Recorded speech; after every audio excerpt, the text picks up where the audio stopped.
Robert Violante stands as one of the tragic survivors in the deadly saga of David Berkowitz, the notorious killer who terrorized New York. Though he escaped death, Violante was left nearly blind and plagued by severe motor impairments after a point-blank shot from a high-caliber revolver on July 31, 1977. His girlfriend, Stacy Moskovitz, who was with him that fateful night, succumbed to her wounds hours later. This attack marked the final act in Berkowitz's reign of terror, which had unfolded through a string of assaults involving knives, shootings, and even arson, fueled by his pyromaniac tendencies. Yet it barely scratched the surface of a case so extraordinary that it continues to sow seeds of doubt and intrigue to this day. From 1976 to 1977, New York City grappled with one of the most feared killers in its history, a man whose random shootings left over 17 million residents in a grip of terror. With no discernible motive, he struck without warning, earning the media's moniker of the .44 caliber killer for his weapon of choice. But in a bizarre twist, the killer himself claimed a more ominous title in a letter to authorities, christening himself the Son of Sam, a name that still sends shivers through the hearts of New Yorkers. Born on June 1, 1953 in Brooklyn as Richard David Falco, he was relinquished for adoption shortly after his parents' separation. Taken in by middle-class couple Nathan and Pearl Berkowitz, he was renamed David Richard Berkowitz. At age 5, learning of his adoption ignited a deep-seated craving for attention and anxiety.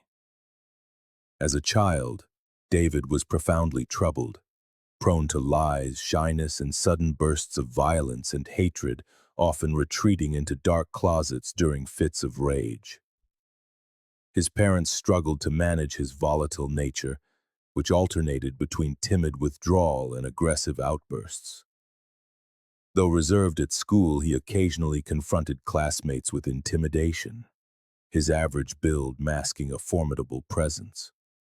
A former classmate later revealed Berkowitz's early misogyny, even forming a club to despise women, which drew a few followers likely seeking attention. Yet for David, this hatred ran deep and genuine. Amid his provocations, a neighbor, Iris Gerard, remembered him as attentive and charming, perhaps harboring a secret crush he could never confess. In 1967, at 14, the death of his adoptive mother from cancer shattered him, amplifying his resentment toward women who rejected him. Unattractive and unkempt, he blamed them for his isolation, envying couples he spied in parks. His school grades plummeted, though teachers suspected depression following his loss. Intelligent yet unmotivated, he remained silent around female peers, harboring silent grudges as if they were responsible for his inadequacies. Friendships were scarce, further strained when peers turned to drugs, which he feared would displease his adoptive father. In 1971, Nathan's remarriage exacerbated tensions, prompting David to enlist in the army. Serving 3 years in Korea, he experienced his first sexual encounter with a prostitute, only to contract a venereal disease that intensified his misogyny. Returning to the United States, his relationship with his stepmother deteriorated into heated arguments, leading him to self-inflicted violence in fits of fury. He eventually rented a small apartment in the Bronx to seek independence, taking various jobs while searching for his biological parents. Through a phone directory, he located his mother and half-sister, sending a postcard that led to reunions. For a time, he felt a semblance of happiness, believing he had reclaimed his true family. Yet beneath this facade, his resentment toward women festered, evolving into violent fantasies.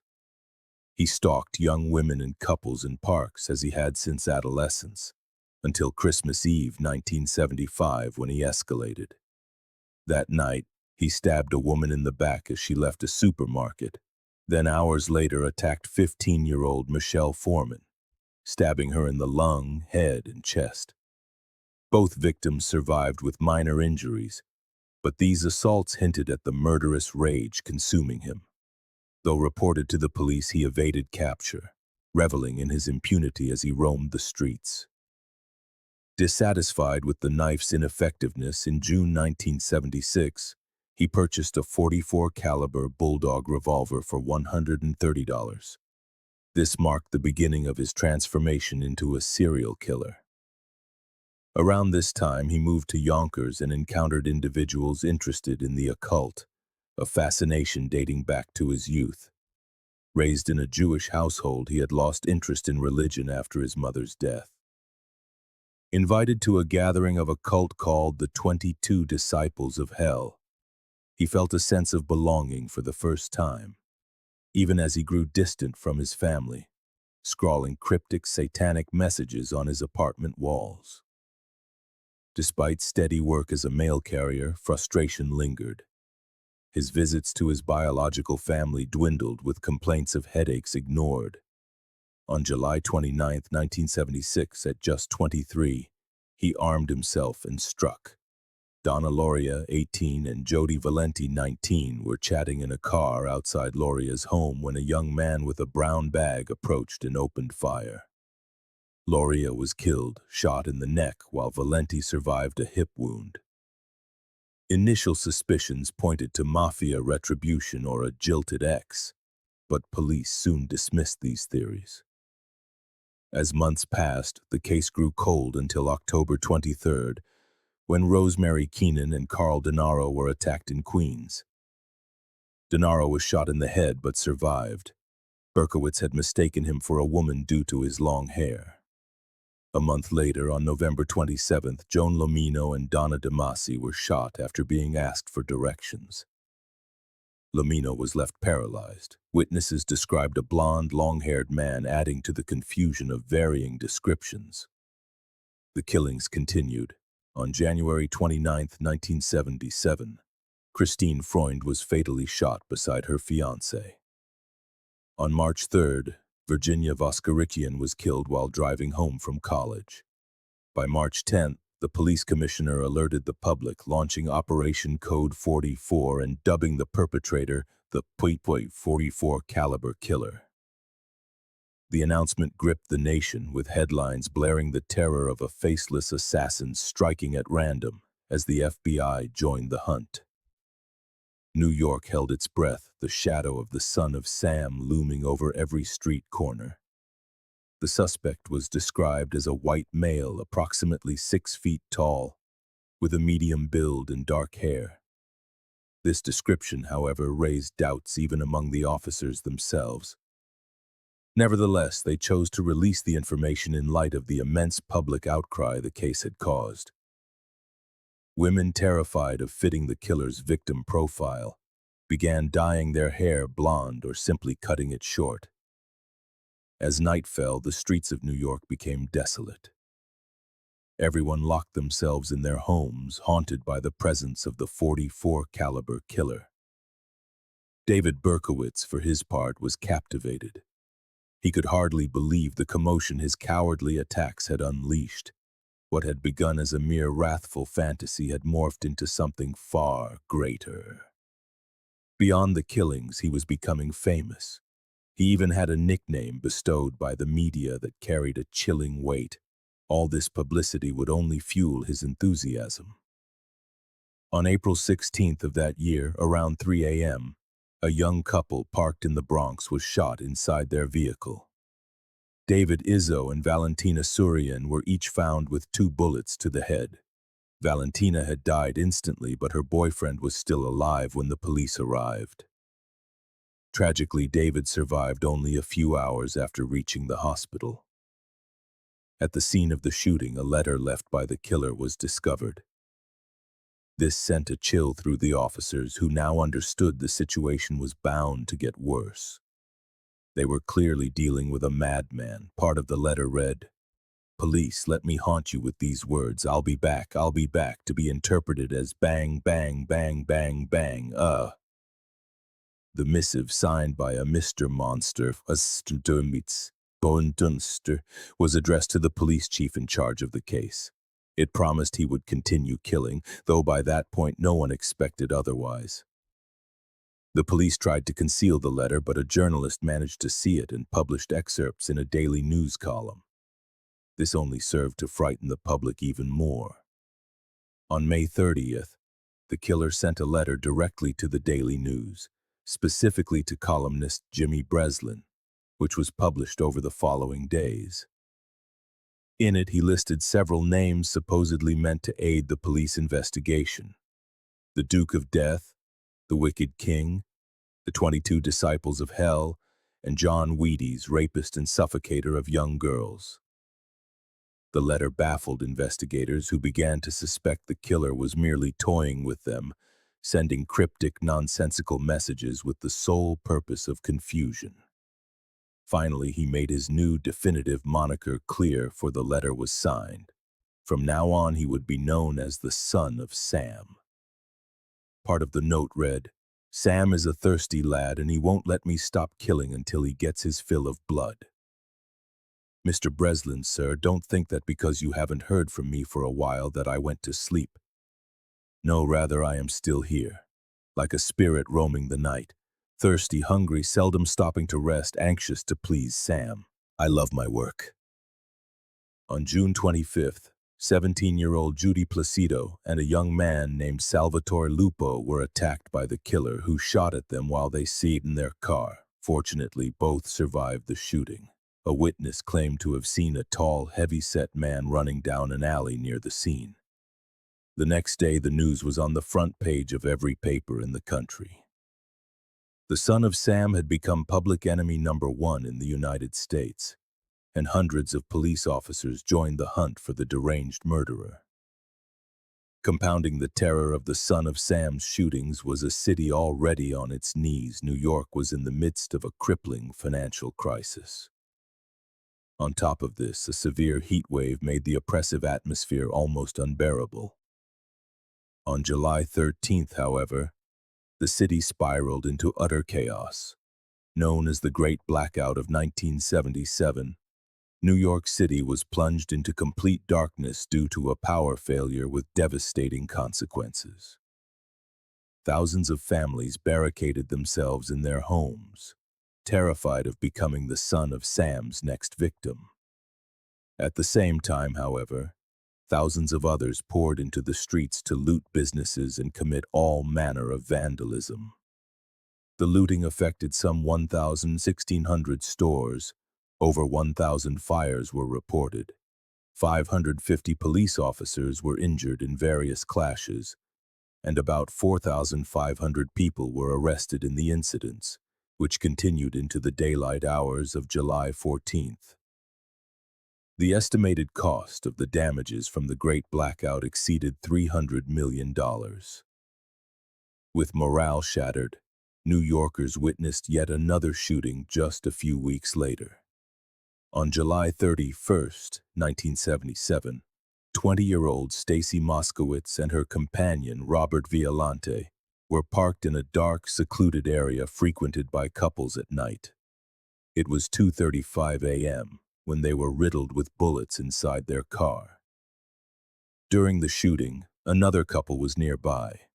After calling the police, they would state that the attacker was a white man with long blonde hair. Meanwhile, both victims were rushed to the hospital.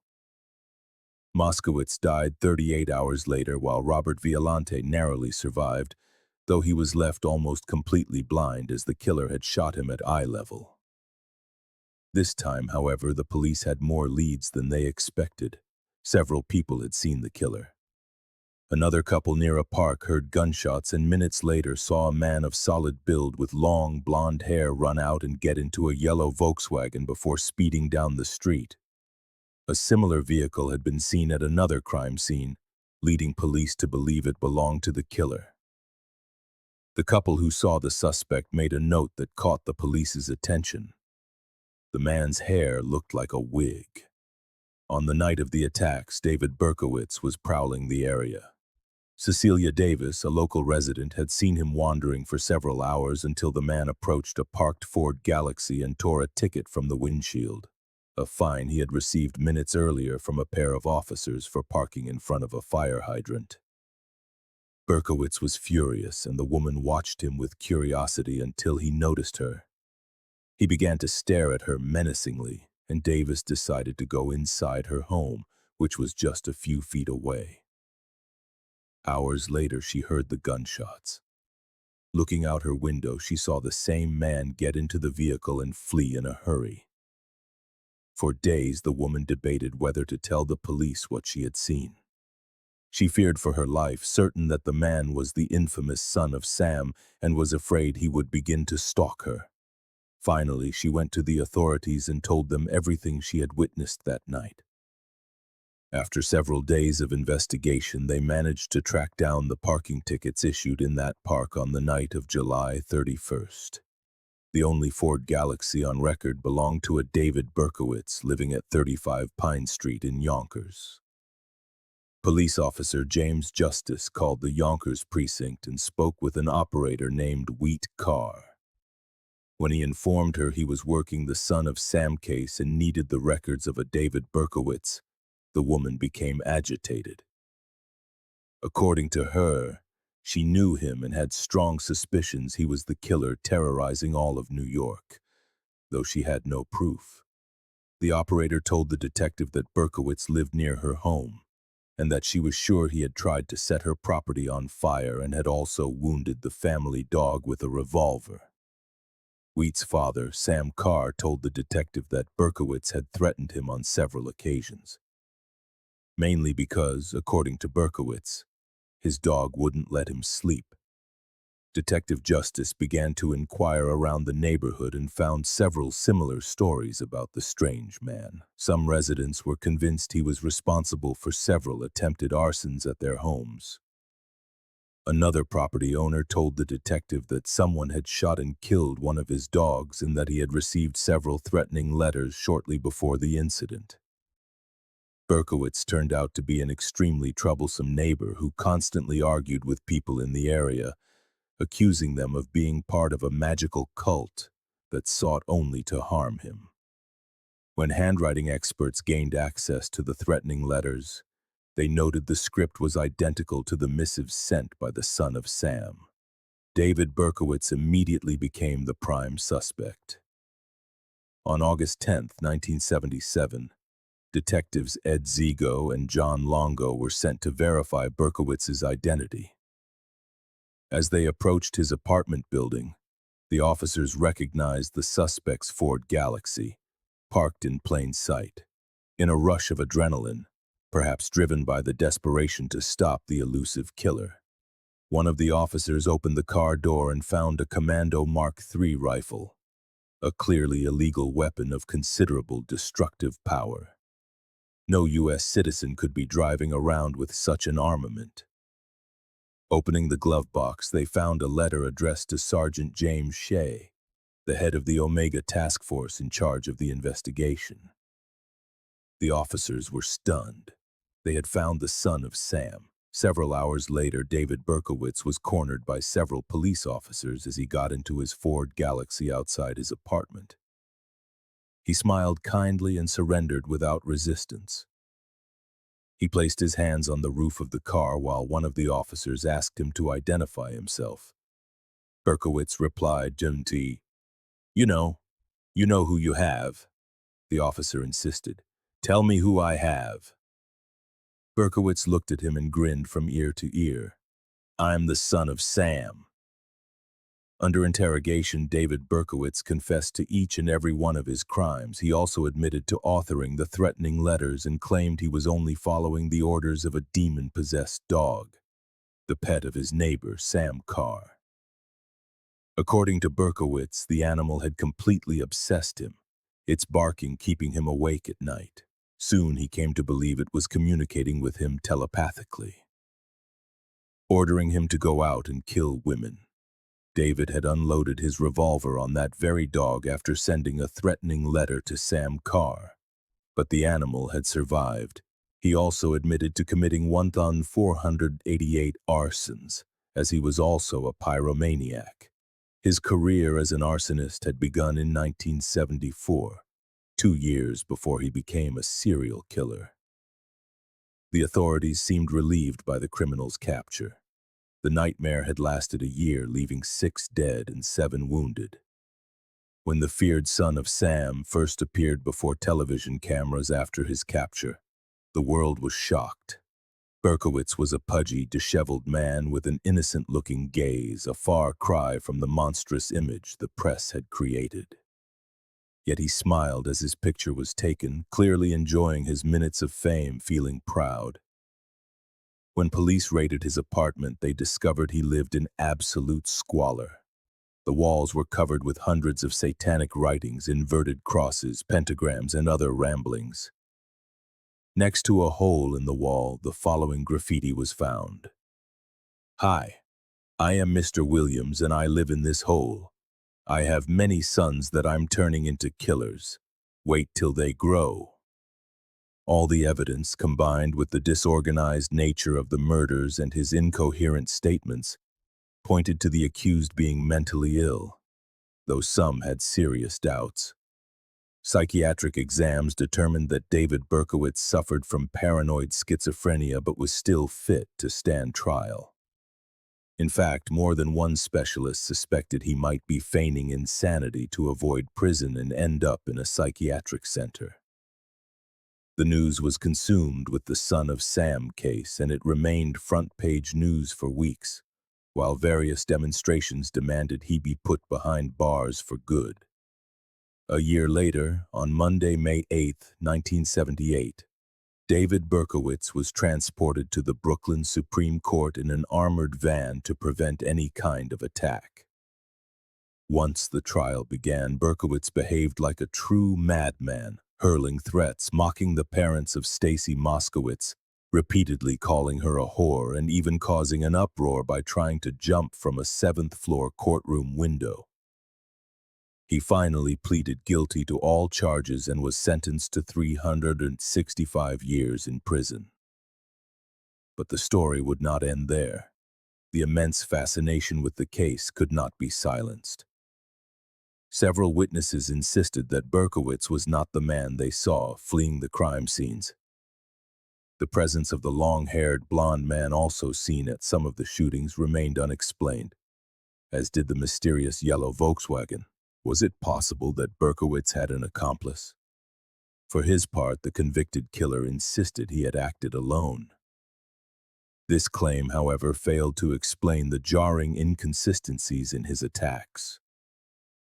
In some, he was a precise and lethal assassin. In others, he was clumsy and inept, missing nearly all his shots.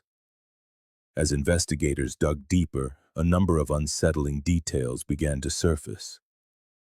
One of the most perplexing was David Berkowitz's assertion that he had never personally met his neighbor, Sam Carr. This was deeply strange, especially considering he had supposedly threatened Carr over his barking dog and had even co-opted his name to create his infamous moniker. Sam Carr, in turn, confirmed that he had never seen Berkowitz in person either. He only learned of his existence when another neighbor showed him a threatening letter that also promised to kill his dog. Shortly after, that neighbor's pet was found dead.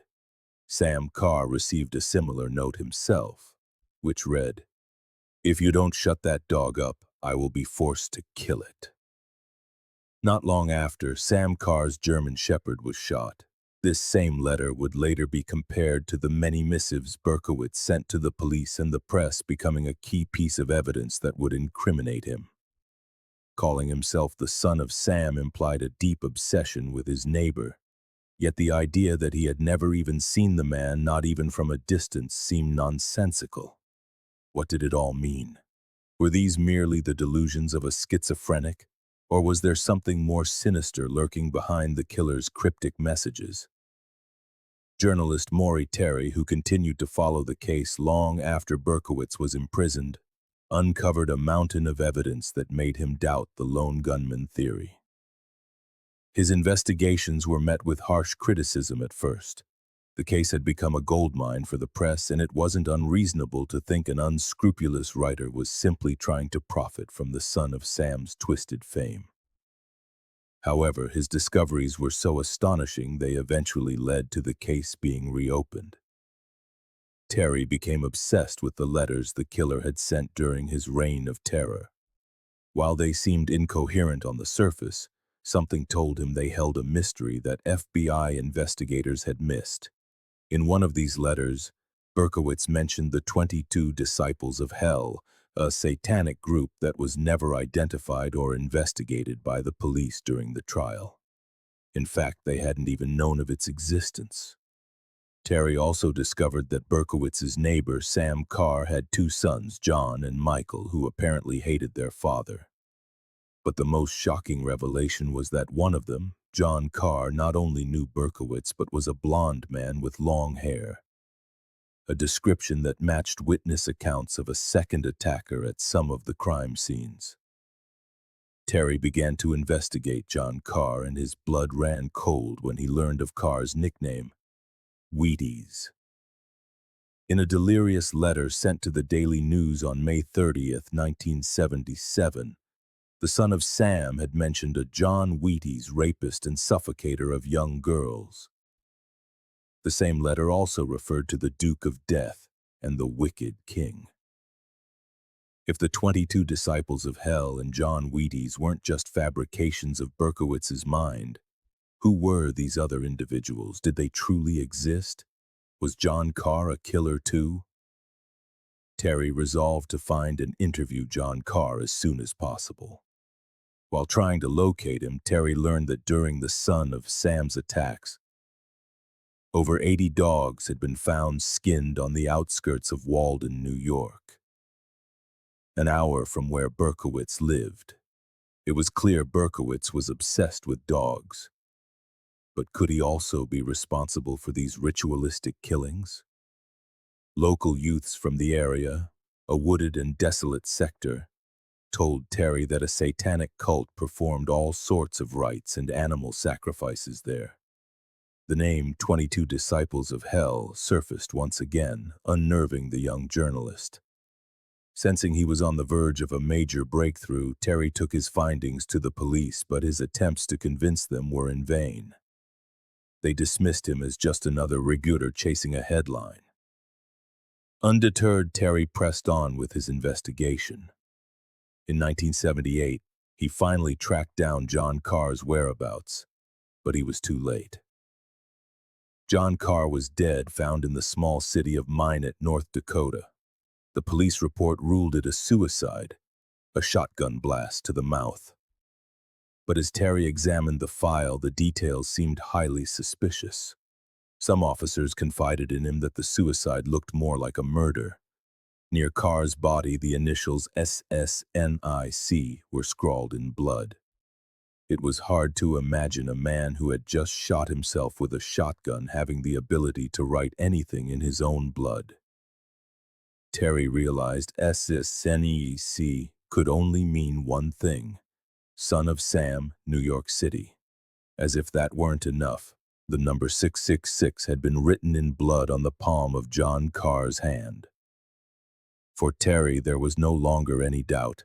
The 22 Disciples of Hell was a real satanic organization, far larger and more terrifying than anyone had imagined. Armed with this new evidence, Terry returned to the police. This time they took him seriously. The district attorney was forced to reopen the case. Then, unexpectedly, Berkowitz himself wrote a letter to a preacher in California.